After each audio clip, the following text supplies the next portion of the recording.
प्रणाम। हम रुक्मिणी झा अहाँ सब गोटे के एकटा बेटी विवाह गीत सुनबै छी। हमरा बहुत के रिक्वेस्ट केलथि जे एकटा बेटी विवाह गीत सुनाबू, हुनकर बेटी के विवाह छनि। बहुत बहुत शुभकामना। सुनू केहन लागल बतायब। चंद्रमुखी सन दिया छथि हमर सूर्य सन करतौं जमाई हे। चंद्रमुखी सन धिया छथि हमरो सूर्य सन करतौं जमाई हो। नारद ब्राह्मण के किछु ने बिगाड़लौं, खोजी लेला तपस्वी भिखारी हो। नारद ब्राह्मण के किछु ने बिगाड़ल,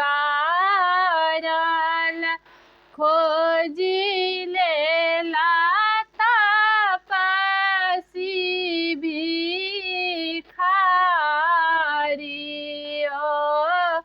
कथी लाए आहे धिया माघ नहाओल, कथी लाए कार्तिक मास यो।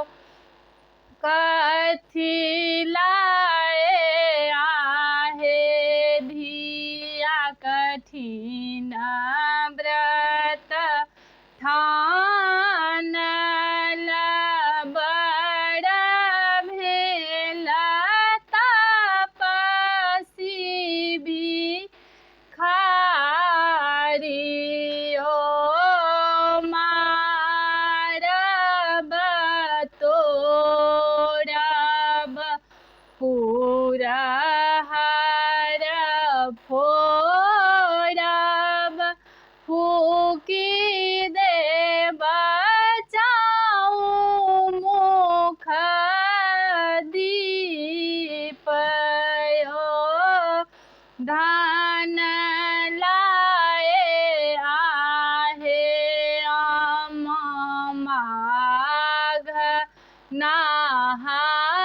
नहाओल, धर्म लाए कार्तिक मास यो। बड़ लाए आहे कठिन व्रत ठानल, बड़ भेल श्री महादेव हे। एतबे बचन जाबे सुनल निमनायन, कर लगली विधा बेहबार यो।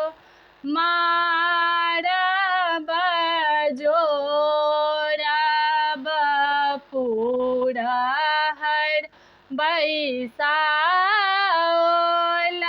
लेसी लेला चौमुख दीप हे। मन के मनोरथ दइबो जे बुझलनि आनि देला श्री